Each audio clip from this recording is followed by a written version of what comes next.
My name is Bohdan Lojka. I'm from the Czech University of Life Science in Prague, but currently also I'm a president of European Agroforestry Federation. Agroforestry, nothing new. It's a set of old practices. It was practiced in Europe for hundreds of years. Actually, we forgot for agroforestry. We forgot how to integrate trees into our agriculture system. Now, because of many threats and because of the climate change, we will have to adapt our agriculture. The industrial agriculture probably is not any more sustainable for Europe. And agroforestry could be a piece of a puzzle. So integration of trees into the agriculture can bring lots of benefits. But farmers face lots of obstacles, how to implement that. And our role is, of course, to help farmers with management, with skills, with knowledge. And there is a momentum now that the farmers realize that they have to change, they have to adapt. So in the future, I hope agroforestry, and this is our goal, become a mainstream, not alternative, but mainstream of European farming. Hello, I'm Marie Gaume. I'm a researcher at INRAE, the French National Institute for Agronomical Research and Environment.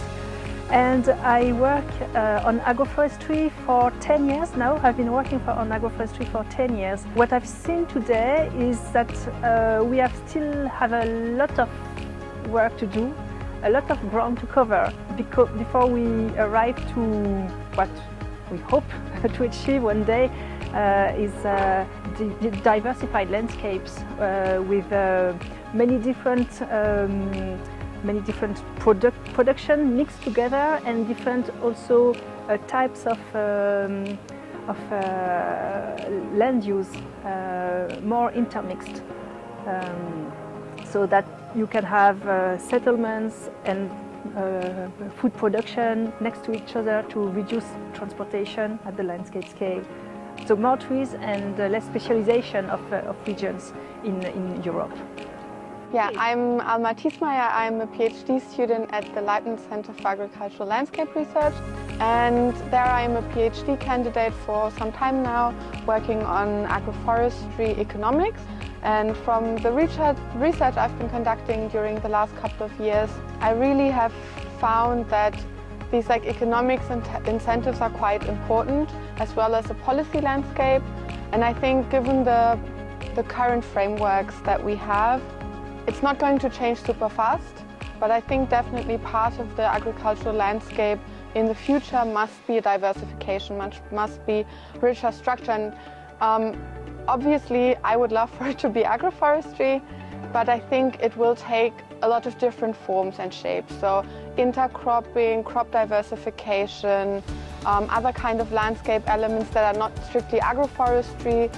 So generally, this green infrastructure is something that, in my opinion, is extremely necessary for the future. And without it, I doubt that we can reach the biodiversity goals we have, as well as kind of making our agricultural sector fit to work within this context of a changing climate.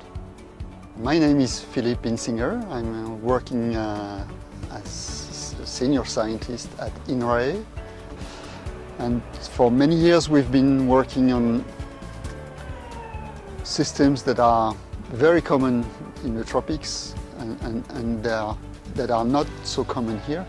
And typically agroforestry are part of these systems. It's a system where we have trees and crops, and for a lot of farmers it's not that simple to manage trees and crops together. You have to think long term when you have trees. We know that it's not that simple. We know that we don't understand everything that's happening in those systems, but these are exciting systems for research and promising system for the future of agriculture, I think, in Europe and beyond. I'm Michael Lüdeling. I'm a professor of horticultural sciences at the University of Bonn, and I'm excited to be in Freising today to talk about agroforestry. The future of Europe is agroforestry, hopefully.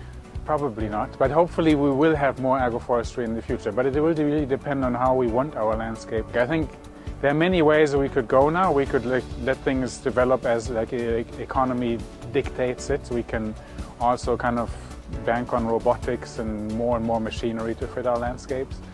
or we can think about what we would want from like an ecological, economic, social perspective, what would be truly sustainable. And I think if this is what's important to us, then agroforestry is a big part of the solution.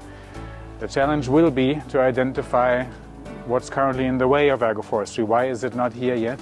And I think we need a deeper analysis and a more comprehensive strategy. So far, the subsidy schemes that are there are not really sufficient, or at least really ignoring or kind of not quite addressing yet certain obstacles like seedling supply to farmers, advisory services. There's a lot of homework we have to do.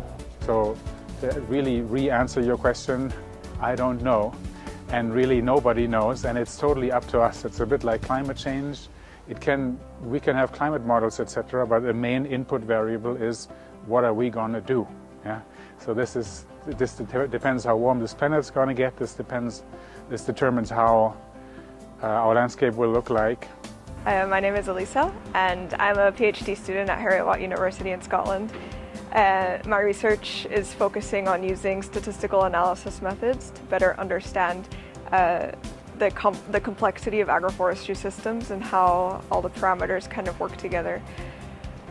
So for the future of agroforestry, I see a lot more technological use in agroforestry through the use of sensors or other type of sensing techniques similar to those that we see in precision agriculture and precision livestock farming. So bringing that into the agroforestry world and hopefully being able to better manage them and get a better understanding on how everything is working together in this interesting system.